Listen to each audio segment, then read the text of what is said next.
Kalau kita punya masalah, kita coba bangun awareness, oh Allah pengen membersihkan dosa-dosa saya nih. Terus kita berdoa, ya Allah bantu saya, ya Allah tolonglah saya, istighfar. Saya kadang-kadang ngerasa nih, kalau ada dosa, ada kesalahan, ada kekeliruan yang saya lakukan misalnya gitu, kalau saya nggak kuat istighfarnya, bentar lagi akan diuji sama Allah. Ujinya macam-macam, alhamdulillahnya ujiannya masih ketahan.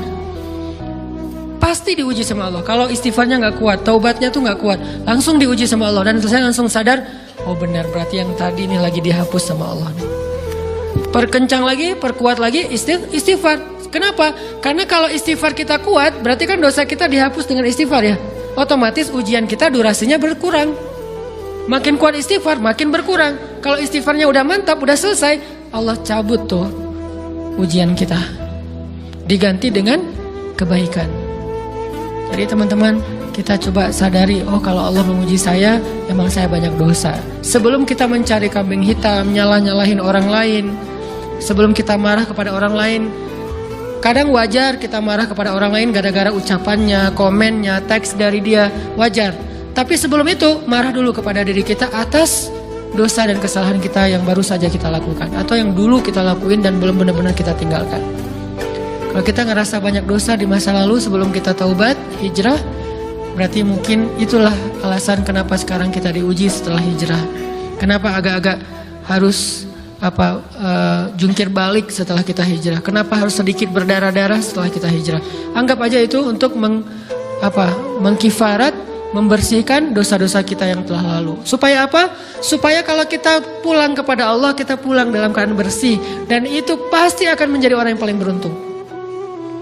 Daripada nanti diberesin di akhirat, mending diberesin di dunia kan? Soalnya kalau diberesin di akhirat, itu lebih berat. Akhirat itu perlakuannya beda dengan di dunia. Di dunia kalau kita salah, akan dibalas oleh Allah. Kalau kita belum taubat, dibalas oleh Allah sama. Tapi di akhirat, ukurannya beda.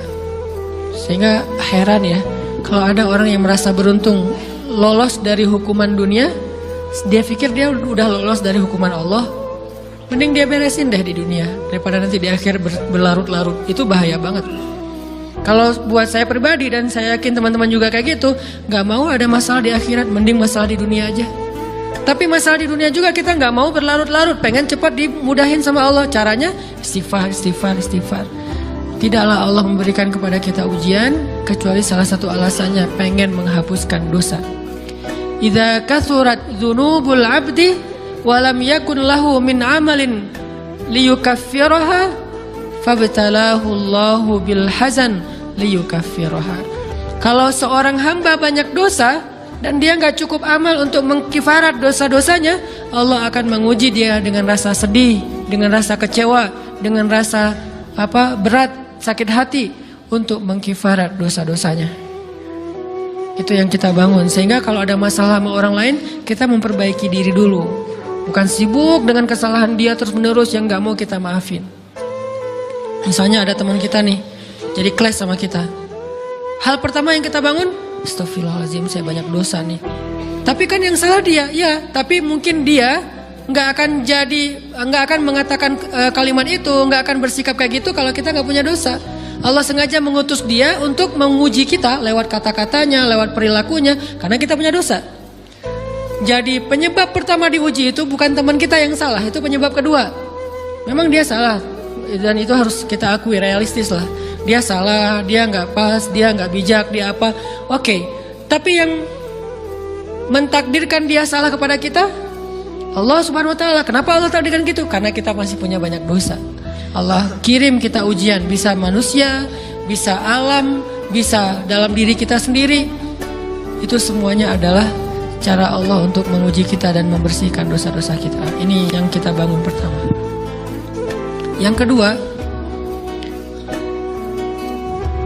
kata Nabi di dalam hadis Bukhari, "May yuridillahu bihi khairan", yang terkenal kan yufaqihu fiddin, itu yang terkenal. Ternyata ada dua modelnya. Ada may yuridillahu bihi khairan yufaqihu fiddin. Siapa yang Allah pengen kasih dia kebaikan agama, kebaikan, Allah akan buat dia mengerti halal dan haram. Itu berarti Allah sayang sama dia. Ini satu model hadis. Ada model yang kedua, mirip redaksinya. May yuridillahu bihi khairan yusib min. Hadis Bukhari. Siapa yang Allah pengen ngasih dia kebaikan, Allah uji. Hah? Kok gitu caranya? Ternyata kayak gitu rahasianya. May yuridillahu bihi khairan, may yuridillahu bihi khairan. Siapa yang Allah pengen ngasih dia kebaikan, Allah kasih dia musibah atau ujian. Kenapa bisa seperti itu, Ustaz? Fa inna ma'al usri yusra, inna ma'al usri yusra. Seolah-olah Allah bilang di dalam ayat itu, kalau kalian mau dapat kemudahan, biasanya lewatnya kesusahan dulu.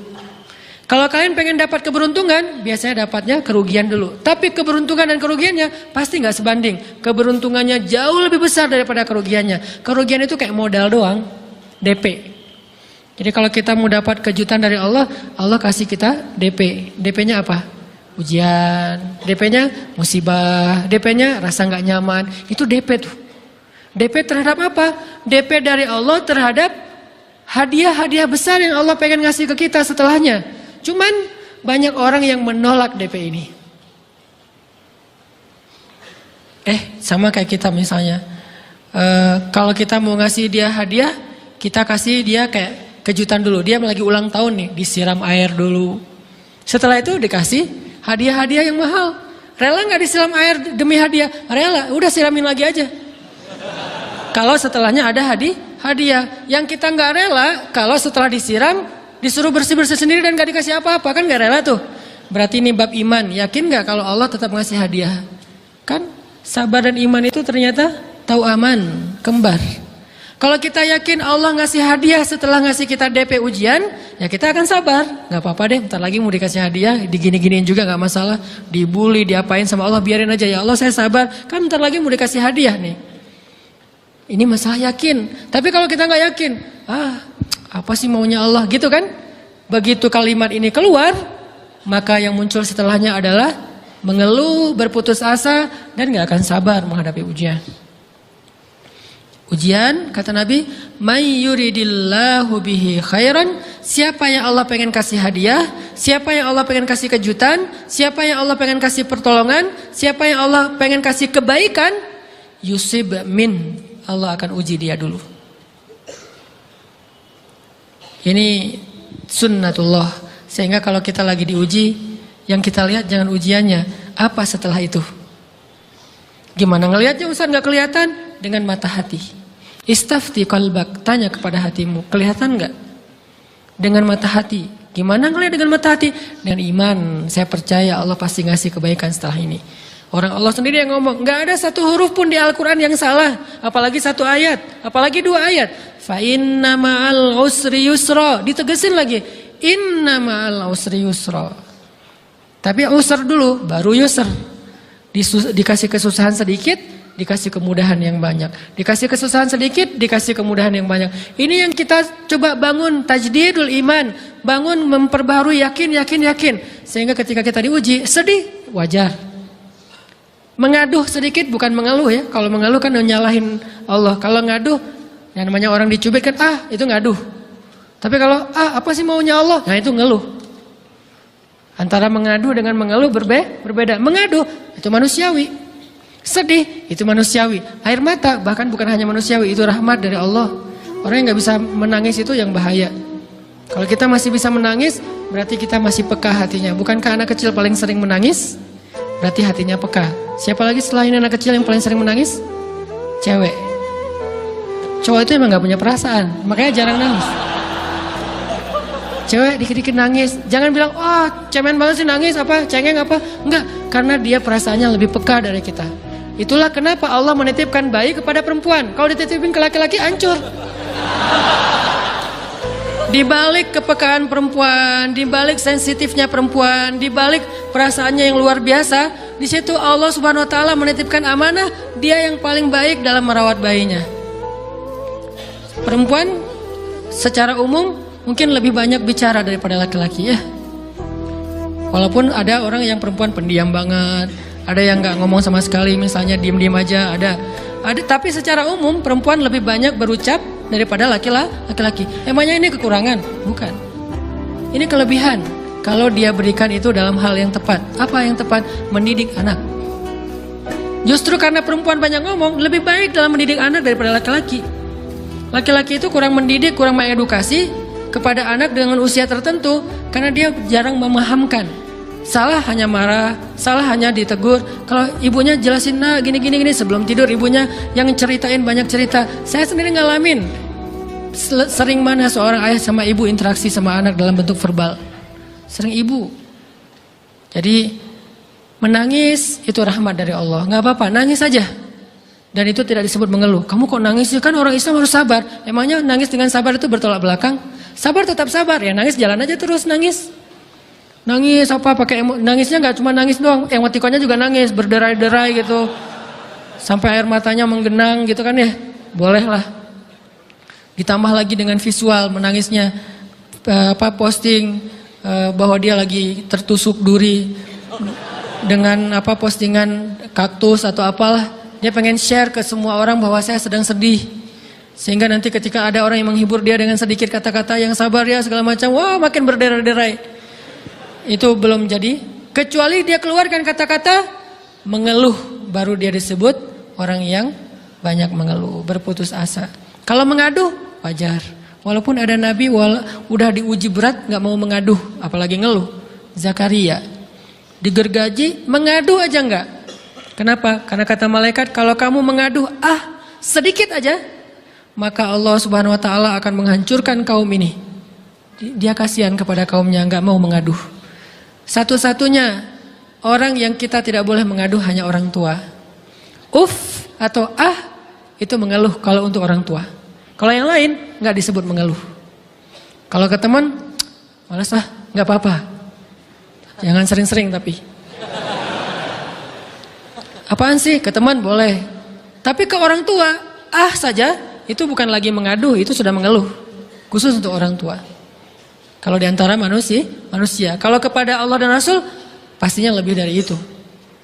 Ketika kita diam saja, tidak langsung beranjak sami'na wa ata'na labbaik ya rabbi wa sa'daik, enggak memenuhi panggilan Allah, itu sudah disebut bagian dari kufur ingkar. Tapi minimal kita mungkin masih mengaduh, kita masih menangis, kita masih lelah, kita masih merasa lemah, setidaknya kita tidak mengeluh. Kenapa? Kita percaya Allah kalau mau ngasih hadiah kepada hambanya, DP-nya itu ujian. Dan yakinlah hadiahnya minimal 10 kali lipat lebih baik daripada ujian itu. Minimal, karena nggak ada amal soleh yang dibalas di bawah 10 kali lipat tuh nggak ada. Amal soleh, amal ya bukan niat. Amal yang udah kita kerjakan minimal dibalas 10 kali lipat. Minimal, maksimalnya bighairi hisab, tanpa batas. Bighairi hisab, tanpa batas. Ada yang 700 kali lipat kayak sedekah. Tapi tetap aja ayat sedekah di akhirnya ujung-ujungnya apa? Bighairi hisab juga kan? Berarti sedekah itu minimal dibalas 700 kali lipat. Minimal. Kalau kita yakin. Selalu syaratnya kalau kita yakin. Dan saya ngebuktiin itu banget. Saya pernah ngalamin lagi jalan-jalan di sebuah kota yang ada becak kayuhnya, becak sepeda gitu ya. Jalan terus saya bilang, Pak berapa ongkosnya? 20.000. Udah naik aja 20.000. Karena kita keliling-keliling kota, ternyata saya jadi kasihan sama dia 20.000. Kasihan kan 20.000 dibayar keliling kota, walaupun pas mampir beberapa tempat mungkin dia dapat tips ya.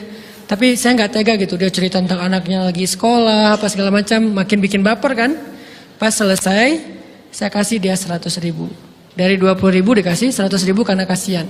Dan saya yakin nggak mungkin sedekah itu sia-sia. Kan Nabi bersumpah kan, demi zat yang jiwaku di dalam genggamannya, tidak berkurang harta karena sedekah. Demi Allah kata Nabi, nggak berkurang harta karena sedekah. Berkurang harta karena belanja, ya. Berkurang harta karena pacaran, banget. Modal banget kan, apalagi buat cowok. Tapi berkurang harta karena sedekah, nggak mungkin kata Nabi. Demi Allah nggak berkurang harta karena sedekah. Berkurang harta karena istri, nggak. Karena memberi kepada istri itu pahalanya lebih gede daripada sedekah. Makanya ngemodalin pacaran setelah nikah itu tumbuh berkah. Modal pacaran sebelum nikah itu apes. Jadi kalau pengen modal nih, ngemodalin cewek, traktir, ngapa-ngapain, bayarin, jangan sebelum nikah. Sebelum nikah jadi orang pelit aja, nggak apa-apa. Tapi setelah nikah, jor-joran ngasih, apalagi yang, bayarin semuanya. Kenapa? Pahalanya lebih gede daripada sedekah. Bahkan lebih gede daripada infak fi sabilillah. Seorang suami memberi nafkah istri, itu pahalanya terkadang lebih besar daripada kita berinfak untuk fi sabilillah, untuk korban perang. Saya heran kalau ada orang sedekahnya rajin tapi ke istrinya kikir, aneh, berarti dia nggak ngerti konsep. Padahal memberi kepada istri itu selama itu kebutuhan pokok ya, dan sedikit entertain, nggak apa-apa asal nggak berlebihan, itu luar biasa. Makanya saya kalau jalan sama istri yang yang mana? Itu yang Onit suka. Oh ya, Onit suka. Kasih aja. Kenapa? Minta ini. Kasih. Selama ada kan kenapa nggak dikasih kan ya? Nanti Allah ganti. Makin rajin kita ngebayarin istri kita, ngebelanjain istri kita, makin Allah ngasih yang kita nggak pernah duga-duga. Sampai istri kita cemburu sama kita. Kok kamu duitnya banyak banget sih? Kan gara-gara aku sering ngasih ke kamu. Ya udah sini lain lagi. Mau ditransfer berapa gitu kan ya? Saya ngasih 100.000 ke si bapak. Dan saya yakin teman-teman sedekahnya pasti lebih dari itu karena 100.000 saya sebut. Kalau 1 juta ke atas saya nggak mau nyebut, malu dong, ria ya.